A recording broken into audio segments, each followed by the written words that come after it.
If something is going to be art rather than just entertainment, it has to have a meaning, it has to have a theme and a message. If you aren't trying to say something with what you do, then it's just explosions and mayhem just for the sake of it. Games are interactive. It's not about sitting back and watching somebody else's story. We have to embrace the fact that people will want to tell their own story.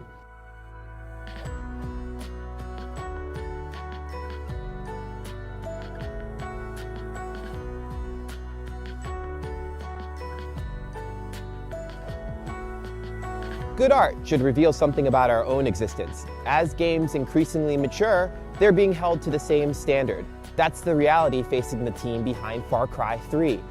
The island they've created is a world for you to explore with oceans to swim in, pirates to capture, animals to hunt, and if you get some time, you can rescue your friends. We traveled here to freezing Montreal to talk to the team about the challenges of telling a story in an open world environment and whether these digital worlds can truly tell us something about our own. Open world games are a natural evolution, and they're a response to the consumer. They want variety, they want emotion, they want passion. And so the trick of open world is, yes, you build a sandbox where there are no rules and it's just fun to play.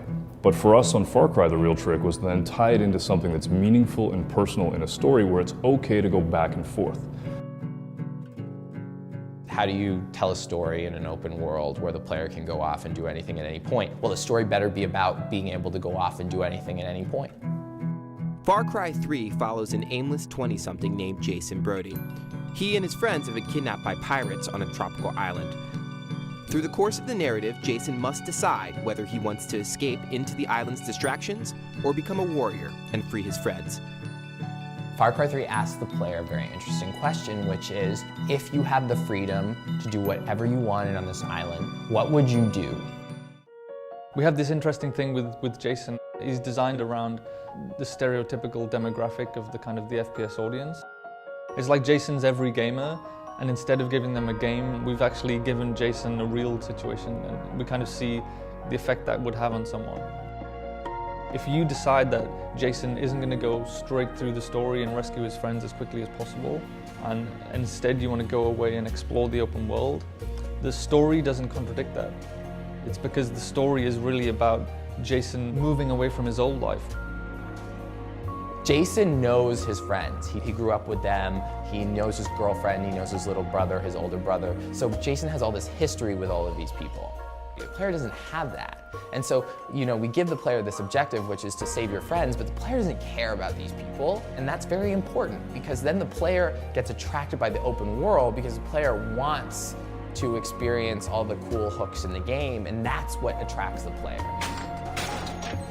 The player manages to convince Jason to do things that Jason wouldn't have otherwise done. And then Jason's friends react to that convincing. I'm not going. What? What are you talking about? Instead of the game ignoring what the player is doing, which like 95% of games do, by the way, the player is constantly messing around with what's going on in the story, and the game feels alive. This dynamic style of interactive storytelling required the creation of a realistic island. We needed to make a world that people wanted to escape into and kind of really get lost in and explore. One of the key tenets of building the world is believability.